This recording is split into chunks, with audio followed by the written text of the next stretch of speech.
Benda Motorcycle, isang Chinese brand company na specialized gumawa ng maporma at quality na cruiser bike. At ngayong episode mga brothers ay papasok na nga sila dito sa Philippine market under by Binelli Philippines.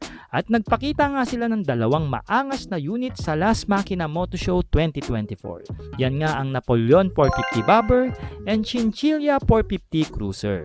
At ito na nga muna nga Chinchilla ang ating pag-uusapan ngayong episode. Kaya mga brothers, let's go! Sa go! Get ready. Drop the beat.